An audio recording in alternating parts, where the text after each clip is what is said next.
And so basically with this, the basic grip right now, it looks like I was looking at everybody's grip, and everybody has about one knuckle showing when they're holding that grip. Well, Susie, you were pretty spot on. Well, ideally what we want to do, so say you're just let the club rest against your body, and I just want you to stand there, your shoulders back, stand like normal, okay? Well, if you look down, most of our hands aren't like this, our hands aren't like that. Our hands are typically usually a little rounded in, right? So then if you just take that club and rest it in your glove hand, and not even looking down at where the club is holding your hand, you just hold that club. If you lift that club up, you should see almost two knuckles right there. So yeah, you're good. You can probably, yeah, two knuckles, two knuckles, two knuckles. See that right there?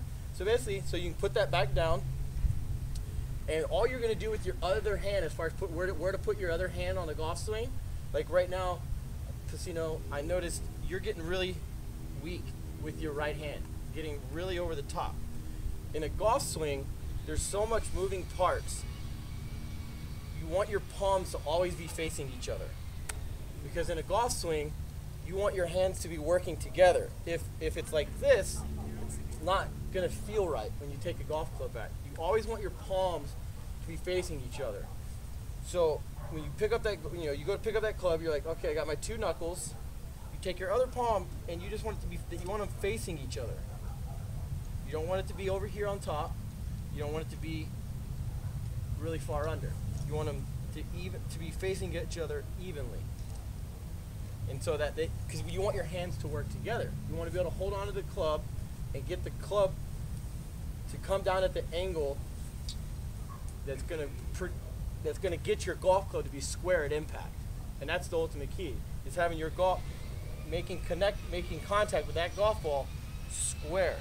If you're really strong, if you're really weak with your hand, what's going to happen is your right hand, for a right-handed golfer, is going to want to take over and get you to come over the top, which at impact, right there, it's going to either cause you to hit a dead pull, or in your instance, it's probably causing your golf ball to really go like that, because you're turning through the golf ball and you're coming outside. So you're almost casting the ball, your right hand's taking over, and you're pulling through the target line. So if your target line is that right here, you ideally want that golf club to come back down through that line and be straight on top.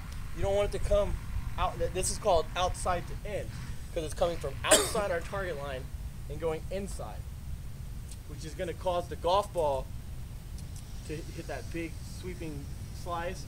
Or if you really turn it over, coming over the top, you just hit a snap hook for all purposes. So with that grip, you stand there at address, you put the club in your hand, just naturally, and your hand's naturally going to show you where you want your left hand to be on that wrist. On that grip. You got your two knuckles, you match your palms together, and that is the position you want to be at with your grip, okay?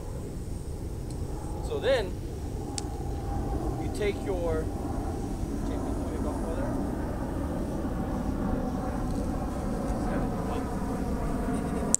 Always carry a golf ball in my pocket. So that's good. So then when we're addressing a golf shot, we're going to talk about ball position now. Ball position is key in a golf swing.